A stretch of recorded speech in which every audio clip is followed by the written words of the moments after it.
Consider these questions. How do you actually know which room you're in right now? How exactly do you find your way to, say, the bathroom, in complete darkness when the lights have failed? Hello and welcome to the first module of the Beginner's Navigation Skills course with me, Chris Terrell. And in this video, we're going to look at some of the basics, observation skills. Something you use already, but probably don't think about very much. And we're going to build this skill with some practice. I've worked in the outdoors with groups of people learning to navigate and become more self-reliant since the early 90s. And when I've seen people get lost, it's nearly always started because they didn't notice or they forgot to look out for important waypoints, things you go past on the way.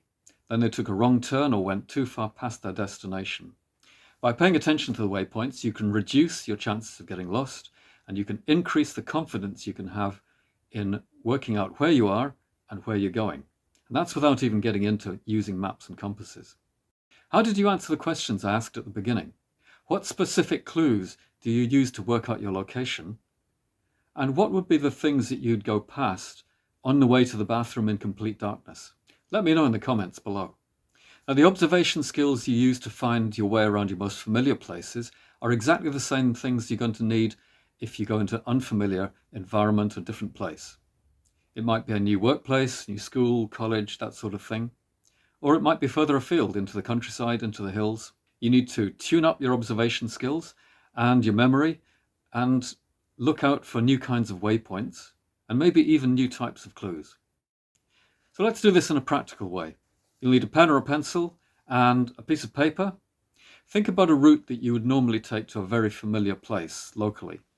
It might be your work, a school, a shop, something like that. Try to think of somewhere that you can easily walk or cycle to, because that makes it easy for you to stop and look around at any point. What are the most obvious things you pass on the way? The waypoints. Write these down in a list in the order in which you find them. Just put the waypoints down. Don't put any directions right or left at this stage.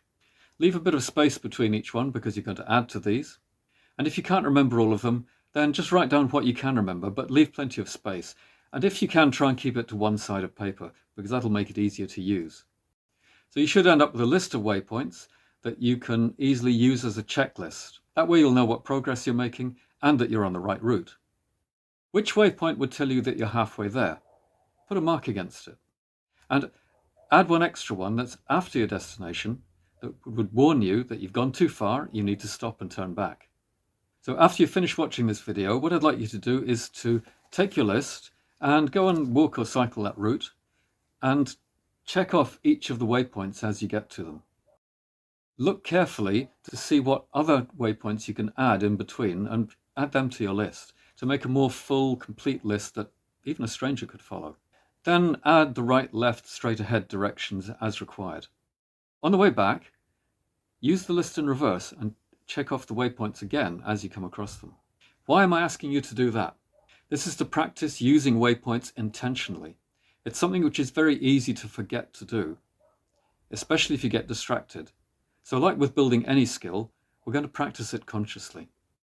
You could try repeating this activity, but for a destination that's maybe less familiar, that you don't go to so often. Again, try writing down as many waypoints as you can from memory and leave gaps that you can fill when you're out there. The more you practice this, the more results you'll see. Here's a useful tip. When you go past each of your waypoints, just stop and have a look back so you're familiar with how it looks from the opposite direction. This is a really useful tip when it's your first time in a new place. Let me know in the comments how you get on. And in the next video, we're going to look at directions, direction finding, and some tips to help you improve your orientation skills.